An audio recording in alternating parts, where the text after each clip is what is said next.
Hello everybody and welcome back to my analysis corner. Today's game is going to be a little bit more tough, so we're going to go deeper into the game. This is basically your 16 to 1800 strength player, so let's say intermediate player. And the goal here is to just try and show you or give you some good ideas of what you should be doing when you want to, obviously when you're playing. And you know, this is the kind of thing that you should be doing when you want to analyze your own games. Okay, you need to be trying to find out what went wrong. Okay, so in this game, it's not easy to explain. It's a Gambit line, okay, and you know, I want to tell you that in Gambit lines you have to be very careful of holding on to that pawn. Okay, a lot of Gambit lines, the main point of most Gambit lines is that you want to be able to get a lot of activity and development with your pieces for the price of that pawn. Okay, so we're going to start the game off real quick just to show you where it started going. Okay, so we have a Karakan, and here white decides, wait a minute, maybe I can play something funky, and he plays d4. Okay, so don't just think that he loses a pawn for nothing here, okay? And a lot of openings, there's a lot of different types of gambits. So if you don't know what's going on in the gambit, be wary, you know, be very careful.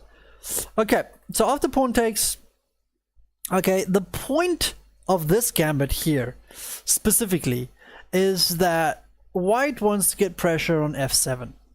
Okay, so after knight to g5, nice threatening on f7 and threatening here, and then after bishop to c4, he's going to get more pressure on this pawn. Okay, so here black commits probably a small bit of an error. It's not a bad move in general, but I think one has to be very careful with this move. And black plays bishop f5, okay, protecting the e4 pawn and developing the bishop, which generally seems to be a good idea. Okay, develop of course while defending. Okay, but now you leave yourself another weakness as well. Okay, and one thing I want you guys to recognize here is that once this bishop has moved out of here, then the b7 pawn becomes weak.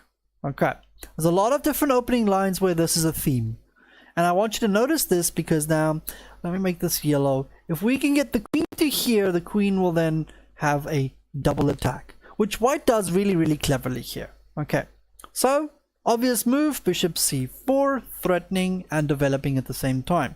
Nothing wrong with that. Okay, now here black could just stop everything by playing e6. Okay, let me just show a real quick line with e6. Okay, something like this. Let's say he plays f3 because this is what he had planned to do. We take, knight goes back, and we just develop our pieces normally.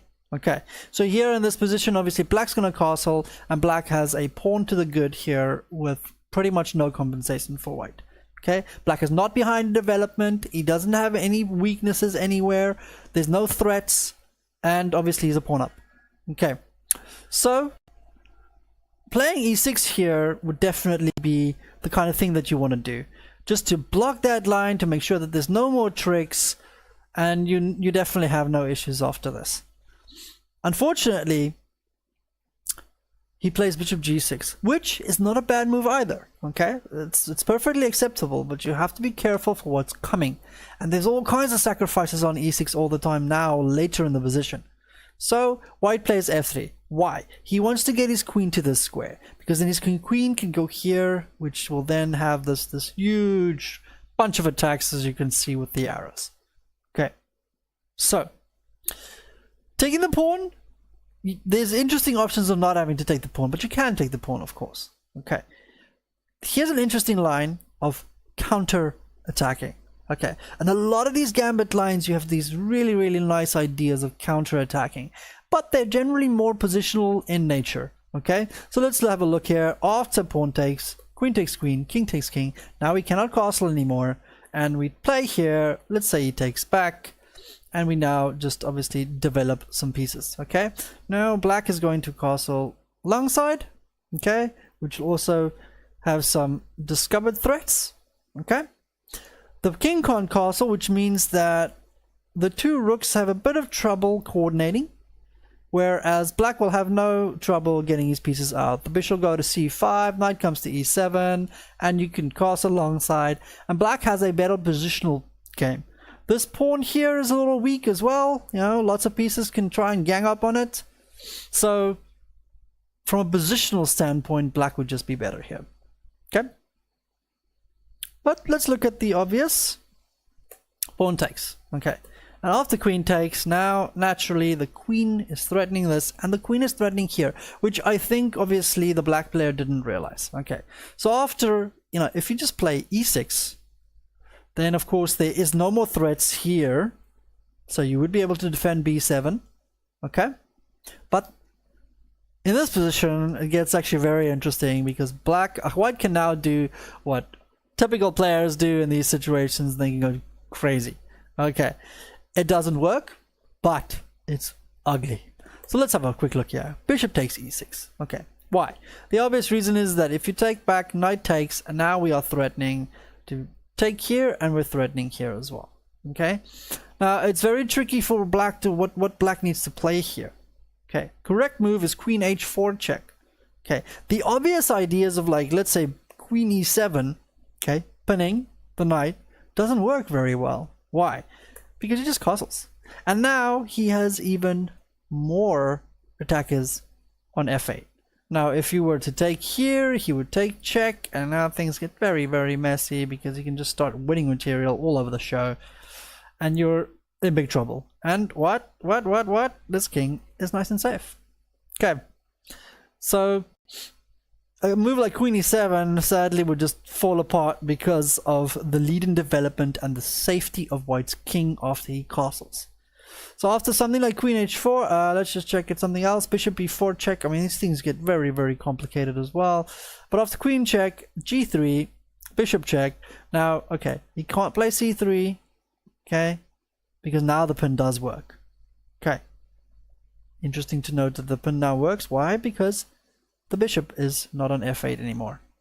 Okay, so after something like bishop d2, you would just play, let's say, queen f6. Interesting stuff, isn't it? Okay, queen f6 just attacks here and here, and of course if you take, it's not check, so I can first take here, knight takes and knight takes, and after check, king, knight takes. Oh, this is complicated, but yeah, I mean, you guys can keep up. I know you can.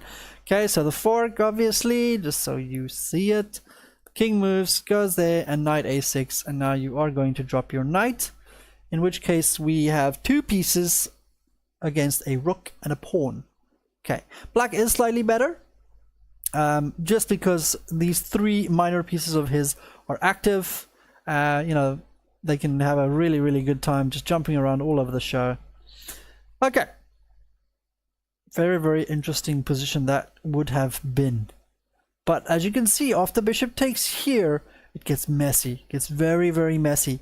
And one thing I want to note here for you guys is that when you're in a position like this, okay, when you're in a gambit line, okay, and you don't know what's going on, take your time. Okay, most of these games are games that are played with 30-minute time controls, etc., etc. I'd prefer you take your time in the opening if you don't know what's going on. Okay, because if you mess it up, then the rest of the game is irrelevant, because you're losing already from the opening. Okay, so here, like I said, e6 would have been the best move, but things would have gotten ugly. Okay, so now he plays knight f6, which looks like a logical move. Okay, it blocks the queen from attacking here and develops a piece. But unfortunately, now you start seeing the problem of these pawns. Why? Because this bishop is all the way over here. Okay, so after queen b3, now there is no way of stopping either that or that. Okay, of course the f7 pawn is much more important here, so unfortunately we have to save that one. So after e6, queen takes b3, b7, and knight d7, obviously. Okay, black is okay here. There, you know, as long as black gets to castle, then black is fine. Nothing wrong with his position. Okay, white, can white go pawn hunting? I don't really think he can. His king is also still in the middle of the board, so he should be careful. So white would just castle, let's say. Okay, let's have a quick look. If you want to go pawn hunting, the stuff can get messy very quickly, so you have to be very careful of pawn hunting. What would you play for black here?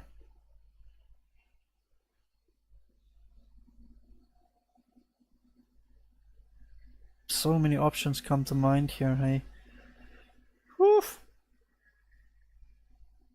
Can we just play rook c8 maybe?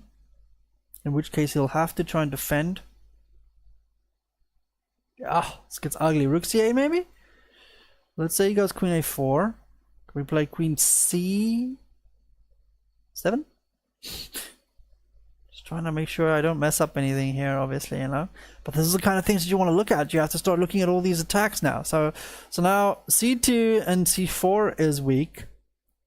And all we're doing is we're developing while attacking. Okay. We are down a pawn, but it's not the end of the world. Because his king is still in the middle of the board, and of course all our pieces are being developed. So now suddenly you'll see that his pieces are the ones that are not doing anything. Okay. But of course, you know, after the pawn takes, you will definitely have to start look at how now basically we're gambiting a pawn. Okay. If white was clever, white would get his king to safety first, and after something like just bishop e7, we need to get castling. And he could take this. This is all the sneaky tricks that exist in this position. And all we can do is just castle. No problem. We can get out of this. No issue. Okay? After takes, queen takes. Let's say we swap off a bunch of things. We can quickly see here that white is up a pawn. Okay? But because we have this bishop pair, we have these active rooks. Okay? Black should be perfectly fine. Purely because of the underdevelopment and the struggle to develop. Okay? It's really not so easy to develop any pieces here. Let's have a quick look. Let's say you play bishop f4, play knight b6. And you develop a piece. Play knight a4, putting pressure on these pawns, putting pressure on the pawn chain, and the fact that this bishop is really nicely placed to try to help defend. Let's say you play knight c4, play bishop there. It gets messy. I can play knight d6, attacking your rook. You take me, I take you. I play my bishop back. You move back. I take your pawn. So I win the pawn back. But as you can see, things are getting really, really messy. I mean, okay, I can take here maybe, you take, I can play here, I can play here, just attacking your bishop, and then I can protect my pawn, and I should be okay. Quite an ugly position. Things got really messy very quickly, but in general, black should be okay as long as he gets to castle his king. Okay, what happens in the game? Black gets brave. Okay, c5 is actually not so bad. Okay, because after this move, we could still bail out with bishop e7. Okay, it's a nice move from white, I must admit, trying to really put pressure on black's position. Black has one last chance to get bishop e7 in and castle after this, which would leave him perfectly okay once again. But unfortunately, black doesn't do this. Okay. It's important once again to realize that you have to get your king to safety. You can't stay in the middle of the board when all the pieces are swarming like this. So let's have a quick look at what happens. I must admit, I mean, white was a 1700 here or something, but he played really nicely. It seems like he knew the ideas around, you know, this king in the center in this gambit opening. So after pawn takes, he played c takes d4, okay, realizing that he can't take back on e6. And now things get very nice. Okay, so what's going on? This queen is defending here and here. This knight is defending here. So what we start doing here is we start overloading all the pieces. Okay, check this out. Gets messy very quickly. Also note that this knight can not go here because of the queen's this f7 square. Okay. So let's have a look. So white finds, let's see if we can find the move here. White plays a beautiful move, the only move to keep going here, which end up just winning material. So rook takes f6. Okay, why? First of all, the queen can't take. Okay, because then checkmate. The knight can't take. Okay, because of check, and then bishop has to take and queen take, checkmate. So that leaves us with the pawn taking. Okay, now you'll realize that unfortunately black's queen is overloaded. So after bishop takes d7, I mean, if you move your king, you're just going to lose a lot more material. Probably even get checkmated in the middle of the board here. So after taking, we just take the rook, and now white is up a piece, sadly. So yeah, so the rest of the game doesn't really matter too much. White just kept everything going here. He's up a pawn now as well, and black quickly got checkmated eventually. Sorry, quite tired. Been doing videos the whole day. So yeah, so the key point here is to just note that when you're playing in a gambit, you have to be very careful, take extra time in the opening, okay, to try and make sure that you get your king to safety and not fall too far behind in development, because that's what happened here for black. If we look at this final position here, black's pieces are all still in the back rank, basically. Really not helping out at all here. Okay, so it's a key concept. Okay, I'd like to just go back all the way to the beginning here and just obviously show this idea again. Okay, so if you're going to remove the bishop from c8, be very careful of ideas on b7 and f7. Okay, this is a typical idea of winning, obviously creating a lot of trouble. There's actually quite a few lines where this is a thing, where bishop f5 gets moved and sacrifices happen for the queen to get to b3 and attack. Okay, please hit me some likes and stuff. Obviously, let me just do a little advertisement as well. Come and play a simul. Even the guys who played this game, come and play a simul against me at 3 p.m. Central European Time, CET, on Saturday the 3rd of June. Okay, it'll be a 60-minute, 60-second increment games, and I'll play as many people as I want. I don't care what rating you are, even if you're higher than me, it doesn't matter. Let's play some chess. Grandmasters are welcome to come and play against me as well. And another thing is, I'm gonna have no parameters, so rated, unrated, pick your color, I don't care. Let's just play. So 3 p.m. the 3rd of June, this Saturday, Central European Time. Come and join us. So come and follow me also on Twitch. I will be doing a live stream on Twitch with the simul, of course. Okay, so follow me on Twitch. The channel name is The Next Move. I will put a link for it at the bottom with the chat as well. Thanks guys, I hope you enjoyed this, and I will see you guys again soon.